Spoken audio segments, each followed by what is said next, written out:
That is what I want you to always remember, and whenever we talk. And any spiritualism, you remember any religion, this is the basis of all religions, is how to live, how to breathe. And many people ask me, on one side you are telling how to live, and on the other side you are talking how to breathe. What is the relation between these two? In zoology, the rate of breathing and the longevity of the animal is directly linked. Many of you can have it in the websites. The faster your breath, like the dogs and rabbits, it is about 35 breaths per second, per minute. Their longevity is about 30 years or 40 years.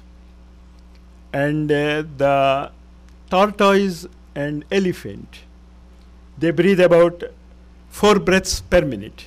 They live for 500 years. You are able to understand the relationship between breathing and living? What does this give you?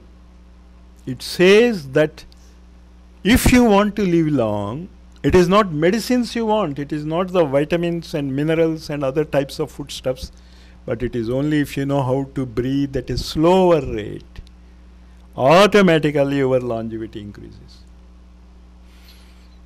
And that is why whenever we practice this pranayama and others, many people have told that their longevity has increased. Especially I heard about it in Kashi.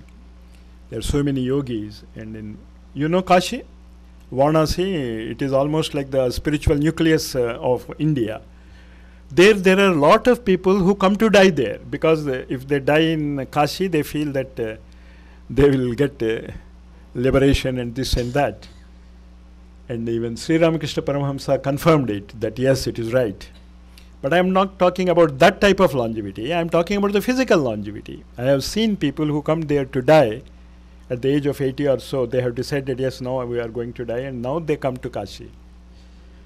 And there, because of the steps they have to every day go up and down to bathe in the Ganges, automatically the pranayama happens and the longevity increases.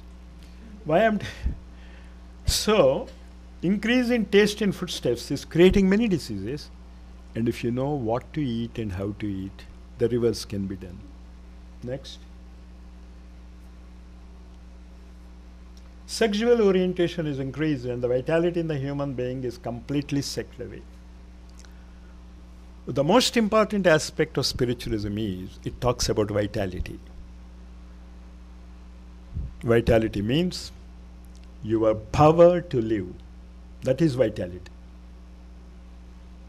And now the way the social and especially the cinematic and other things are developing, this aspect is completely forgotten about it.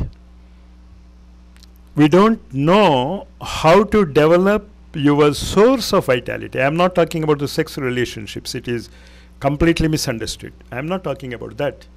I am talking about your ability to increase the level of your vitality. That is the real sexual orientation, or what I call in Sanskrit as brahmacharya. Brahmacharya means, charya means action or movement. Brahma means cosmic. So actually brahmacharya is nothing to do with the physical aspects. If you can go into the cosmic aspect, the divine aspect, the natural physical reaction automatically happens. Intellect has diverged with character, cordial behavior, civilized approach to life, and an intensity to overcome obstacles and get results. I want to underline the last one, an intensity to overcome obstacles and get results. Those who have read well, those who seem to be intelligent, those where we want to those people and ask some suggestions. Majority of those places I always found that they always show your problems. If you want to do this, you will be obstructed in this way, you will be obstructed by there, you can't do this, you can't do this, you can't master it. So actually, what is happening in the development of intellect, we are not telling the students who are developing the intellect that they have an ability to smash all obstacles. And that science does.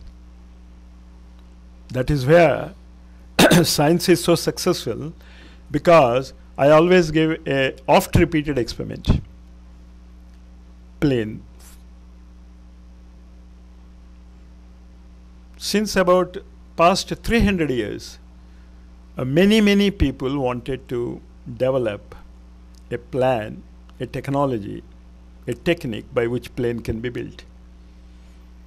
And first physically available proofs that men wanted to build a plane to fly in the air was that of Leonardo da Vinci. In his diaries, we find the plane diagrams and this and that. But we didn't get a plane until 300 years later. That is in 1902 by Wright brothers. And the first plane was only in the air for 2 minutes. That's all, only for 2 minutes. What is happening? The intensity to overcome obstacles. Am I able to convey what I want to tell you? If a group of people, not the whole humanity, a Leonardo da Vinci, a Wright brothers, and in between them a few people, maybe a handful, I don't think it will be more than 20 people, who concentrated their intensity of thinking to develop a machine which can fly in the air. And humanity got it, with all obstacles. That is what we should develop, the intensity. But all these scientific intensities, do you ever find that they have fought with the people? Did they fight with anybody? You need not fight with anybody. That is what I am trying to express to you. When the obstacle is there, you need not fight with anybody. You have to fight with yourself, your ability. That is what science does. And when it does it continuously for sufficient time, they get the result. That is again what we have to concentrate. That when we are giving this knowledge, are we able to convey to the students that they have to fight with their own minds? And they should not feel that because there is going to be obstacle, you stop it now itself.